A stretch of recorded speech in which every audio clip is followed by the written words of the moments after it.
பகலில் 3:8 வாசிங்க பார்ப்போம். ஆதியா 3:8.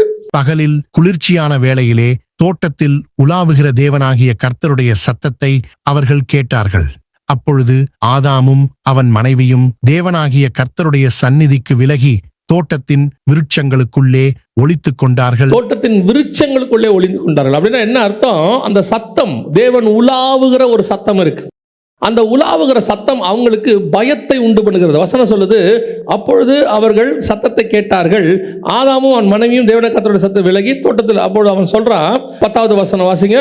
அதற்கு அவன், நான் தேவரீருடைய சத்தத்தை தோட்டத்திலே கேட்டு நான் நிர்வாணியாயிருப்பதினால் பயந்து. அப்படின்னா என்ன அர்த்தம்? கர்த்தர் உலாவுகிற சத்தம் அவனுக்கு என்னவா இருக்கிறது? பயத்தை உண்டு பண்ணுகிறது. தேவன் உலாவும் போது பயம் வருமா? யோசித்து பாருங்க.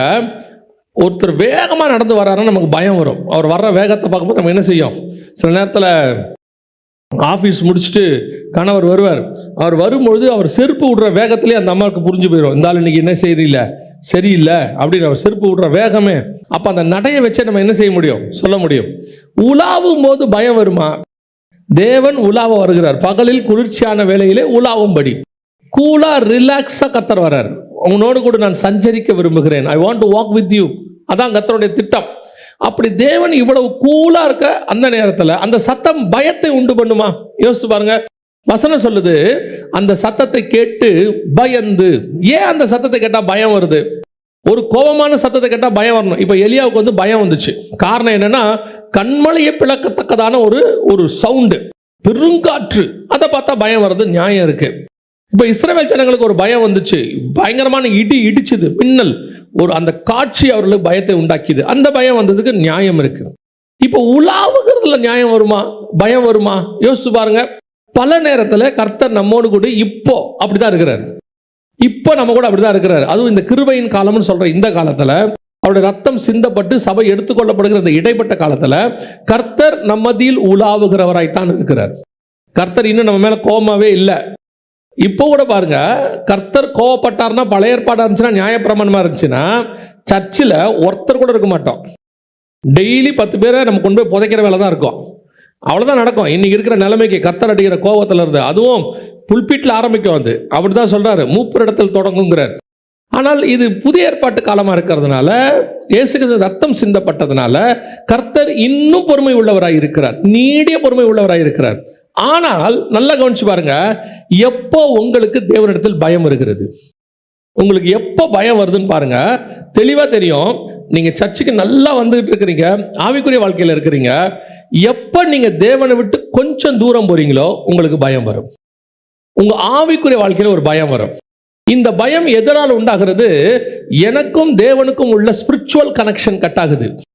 அந்த ஸ்பிரிச்சுவல் கனெக்ஷன் கட் ஆன உடனே ஆட்டோமேட்டிக்காக என்ன வரும்? ஒரு பயம் வரும். இப்போ பாருங்க, வீட்டில் நீங்கள் இருந்துகிட்டே இருக்கிறீங்க, உங்கள் வீடு தான், பூட்டி இருக்கு, உள்ளே உட்காந்துருக்கீங்க, திடீர்னு மொத்த கரண்ட் ஆஃப் ஆயிடுச்சு. ஆஃப் ஆன உடனே டக்குன்னு ஒரு பயம் வரும்ல, ஐயோ அப்படின்னு ஒரு சவுண்டு வருதுல்ல. அது எதனால் வருது? நம்ம வீடு தான், பூட்டி தான் இருக்குது, அதில் எந்த மாற்று கருத்தும் இல்லை. ஆனால் அந்த இருட்டு வந்த உடனே ஒரு சின்ன பயம் வருதுல்ல. அதே மாதிரி தான் நாம் தேவனோடு கூட உலாவுகிறவர்கள் தான். தேவன் நம்மோடு கூட உலாவுக தான் இருக்கிறார். இப்போவும் தேவன் உலாவுகிறவர் தான், மாற்றுக்கிறதே கிடையாது.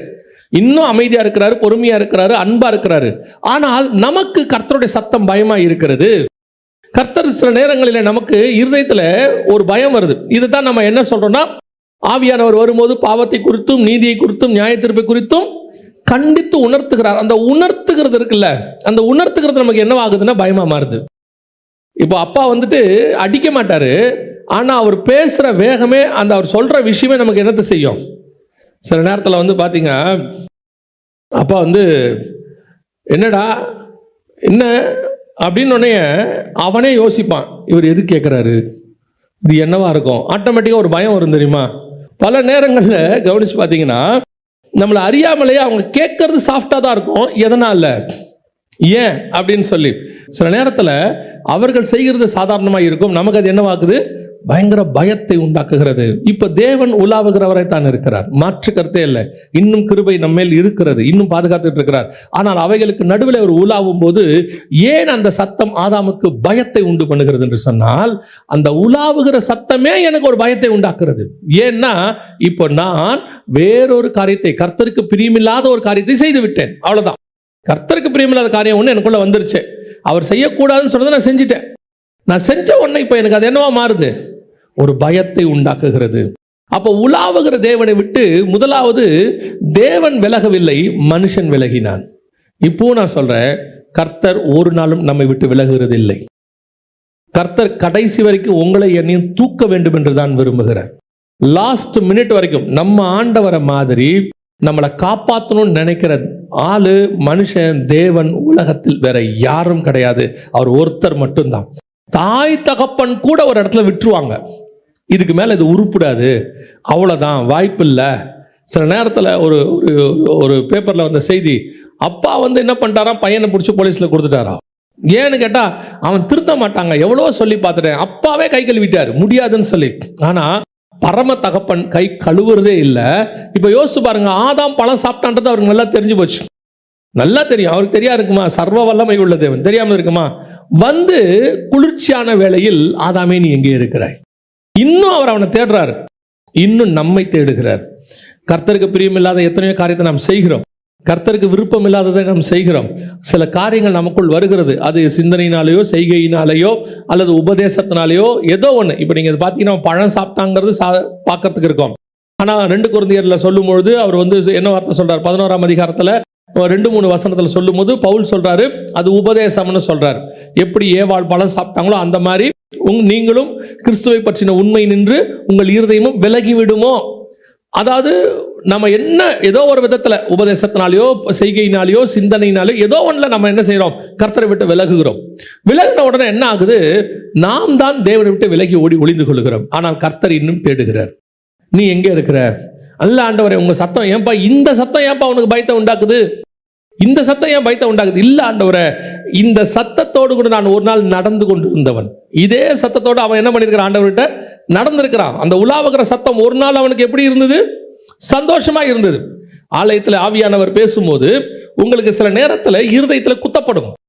சில நேரத்தில் இப்போ நாங்கள் வந்து உங்களை மாதிரி உட்காந்து செய்தி கேட்டுட்டு இருக்கும்போது ஒரு நாள் கூட எங்க பாஸ்டர் பேசினார்னு நாங்கள் பார்த்ததே கிடையாது. ஆவியானவர் பேசினார்னு மட்டும்தான் நாங்கள் பார்த்தோம் சபையில். அதனால தான் எங்கள் ஆவிக்குரிய வாழ்க்கை நாளுக்கு நாள் வளர்ந்துச்சு.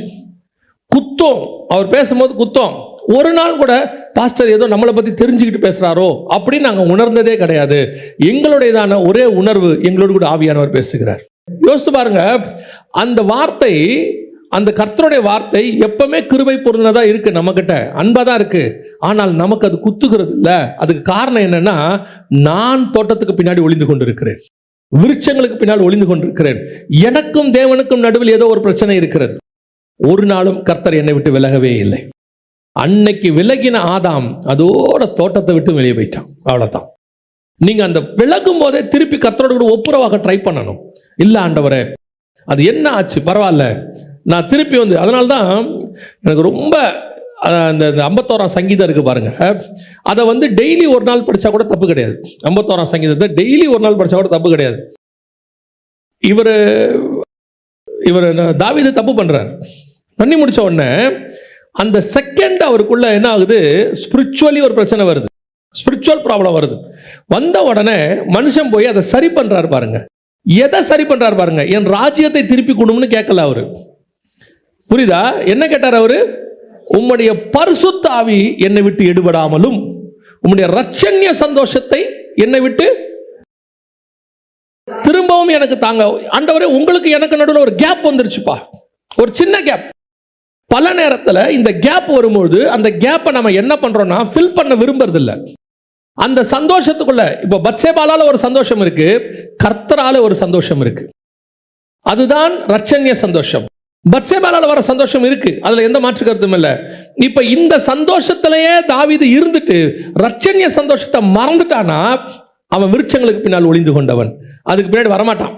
அதான் ஆதாம், வரவே இல்லை. அதுக்கப்புறம் ஆதாம் தேவனுக்கு முன்னாக போனவன் தான் சமூகத்துக்கு விலகி. இவன் சமூகத்துக்கு விலகுனா அடுத்து இவன் பையன் காயின் கர்த்தருடைய சமூகத்தை விட்டு விலகி. இவன் சமூகத்தை விட்டு போனா இவன் பையனும் போயிட்டான். ஒருத்தன் கூட திருப்பி வரணும்னு நினைக்கவே இல்லை. நீங்க பைபிளை திருப்பி வரணும்னு நினைச்ச ஒரு ஆள் யாருன்னு பார்த்தீங்கன்னா பழைய ஏற்பாட்டில் தாவீது மட்டும்தான். உங்களுடைய ரட்சணிய சந்தோஷத்தை என்னை விட்டு எடுக்காமல். எனக்கு ஆண்டவர் சொல்லி கொடுத்தது, நான் இப்போ இருக்கிற எல்லாருக்கும் சொல்வேன், என் மெசேஜில் சொல்வேன், யார் எது நடந்தாலும் சொல்வேன், இங்கே யாருமே விழாதவங்கன்னு ஒருத்தர் கிடையவே கிடையாது. இயேசுநாதர் ஒருத்தரை தவிர அத்தனை பேரும் ஏதோ ஒரு இடத்தில் தடுக்கி விழுந்தவர்கள் தான். இங்கே செகண்ட் சான்ஸ் வாங்காதவங்க யாருமே கிடையாது. அந்த செகண்ட் சான்ஸ் உங்களுக்கு கிடைக்கிறதும் கிடைக்காததும் உங்கள் கையில் தான் இருக்குது. ஏன்னா அவர் விலகலை, அவர் உலாவுகிறவர் தான் இருக்கிறாரு. நம்ம தான் ஓடி போய் விருட்சங்களுக்குள்ளே ஒளிந்து கொண்டோம்.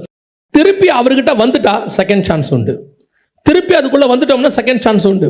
இல்லை நான் விருட்சங்களுக்கு பின்னாடி போயிட்டேன், அப்படியே தோட்டத்துக்கு அந்த மரத்துக்கு பின்னாடி போனவன் அடுத்து தோட்டத்தை விட்டு போயிட்டான். அப்படியே போனவன் தான் திருப்பி வரவே இல்லை பாருங்க கடைசி வரைக்கும். இதுதான் இங்கே இருக்க பிரச்சனை. ஆண்டவர் உங்களை என்னையும் என்ன விரும்புகிறார்னா கையை பிடிச்சிக்கிட்டு தேவன் உலாவ விரும்புகிறார். அன்னைக்கு ஓடி போனவன் தான் மனுஷன். அதுக்கப்புறம் கர்த்தர் என்ன செய்யல, கர்த்தர்கிட்ட அவன் வரவே இல்லை. இப்படி முதலாவது தேவன் நம்மோடு கூட உலாவ வரும் பொழுது நாம் விலகி ஓடுகிறோம். ஆண்டவர் சரி பண்ண விரும்புகிறார், கூப்பிடுறார், வா ஆதாமே நீ எங்கே இருக்கிற. அதோட அர்த்தம், ஒருத்தனை கூப்பிடுறோன்னா என்ன அர்த்தம்? திருப்பி வான்னு அர்த்தம். இப்போ ஆதாமே நீ எங்கே இருக்கிறன்னு அர்த்தம், வான்னு அர்த்தம். அதுக்கு பேர் எங்கே இருக்க ஆண்டவர் கூப்பிடுறாரு. இப்போ பாருங்க, நீங்கள் ஒருத்தரை வீட்டில் கூப்பிடுறீங்க, உங்கள் பிள்ளைய ரூம்ல இருந்து ஆன்னு சவுண்டு கொடுத்தா நீங்கள் என்ன சொல்லுவீங்க? என்ன அங்கே இருந்துக்கிட்டே சவுண்டு கொடுக்குற, என்ன அங்கேருந்தே சவுண்டு கொடுத்துட்டு இருக்கிற, என்னன்னு கேளு அப்படிம்போம்ல. அந்த கூப்பிடுறதோடைய நோக்கம் என்ன? திருப்பி வான்னு சொல்ற அர்த்தம். அதைத்தான் இவரும் சொல்றாரு, ஆதாமே நீ எங்க. திருப்பி அவர் அதை பில்டப் பண்ண விரும்புகிறார், திருப்பி கட்ட விரும்புகிறார். ஆனால் ஒளிந்தவன் ஒளிந்து கொண்டான். கர்த்தர் இப்போ நமக்கும் அதை தான் சொல்றாரு, உன்னோடு கூட நான் உலாவ விரும்புகிறேன். இங்கே நிறைய மிஸ்டேக்ஸ் இருக்குது, நிறைய பிரச்சனைகள் இருக்கு, நிறைய வீழ்ச்சி இருக்கு. கர்த்தருக்கு நமக்கு நடுவில் அப்போது தடைகள் ஏற்பட்டுக்கிட்டே இருக்குது. ஆனால் தாவீதை போல ஆதாம் போய் ஓடி ஒளிகிறவர்கள் அல்ல, தாவீதை போல ஆண்டவரே மீண்டும் என்னை புதுப்பியும், பரிசுத்த ஆவியை என்னை விட்டு எடுக்காமலும் உடைய ரட்சணிய சந்தோஷத்தை எனக்குள் தாங்க. இதுதான் நாம் மீண்டும் ஒப்புரவாகிற அனுபவம்.